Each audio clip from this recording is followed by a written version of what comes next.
It was supposed to be just an LED strip on a piano. Today, it's something that helps me learn, makes me sit down to play more often, and even my 4-year-old daughter started treating the piano like a game. And it all started because I didn't want to practice the boring way. Some time ago, I started learning to play the piano, irregularly, at my own pace. I've only been taking real lessons for about a year. The more I practiced, the more I kept finding YouTube videos with falling notes and lit-up keys. It looked like a mix of a video game and music. I thought, I'd love to have something like that at home. I'm a programmer, but I'd never done anything with electronics before. Still, I ordered an LED strip, connected it to a Raspberry Pi, and it worked. And that simple, it worked, gave me way more satisfaction than it probably should have.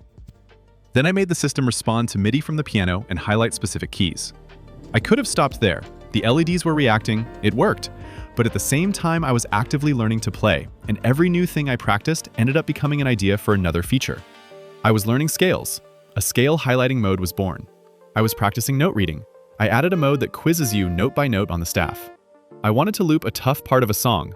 A bar looping feature appeared. I also started experimenting with the piano itself. I built a few mini-games.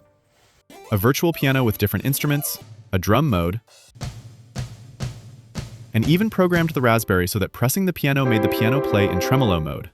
At some point, it stopped being an add-on. It became two things, a tool that helps me learn and a playground where I can just experiment with what a piano, Raspberry, and LEDs can do together. In the beginning, it was a tangle of cables and a Raspberry Pi on a desk. But I wanted it to be a real device. I found someone on Fiverr to design a PCB for me. I described what I needed, paid, got the design. It looked okay. I ordered the boards from China and waited. The package arrived after 3 weeks. I connected everything, turned on the power, and only the button worked. LEDs? Nothing. I checked the design. The pin connections were mixed up. Components were placed wrong. The entire design was broken. I messaged the guy. He said he'd fix it, but it was still broken. And then, one-word replies. Delays. Eventually, silence.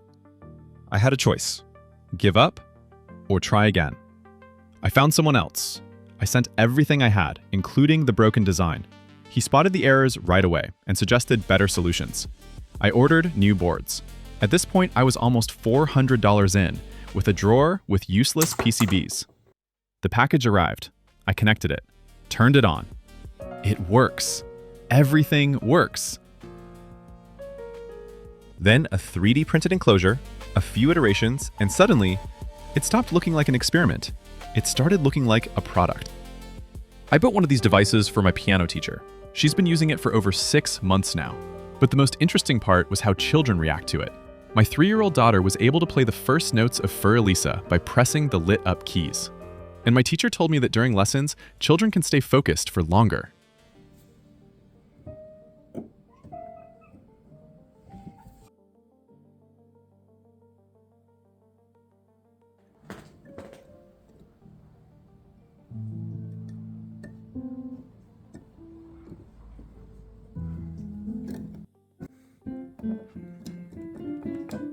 And I noticed something in myself, too.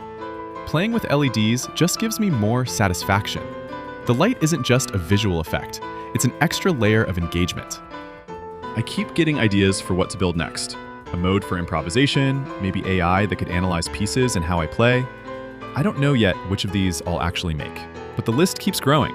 And honestly, every time I learn something new on the piano, I want to build something new for it. And that loop doesn't get old. If you want to see where this goes, follow the channel. And what would you do with a piano that can light up, react, and play games? Write it in the comments. I'm genuinely curious. Thanks for watching.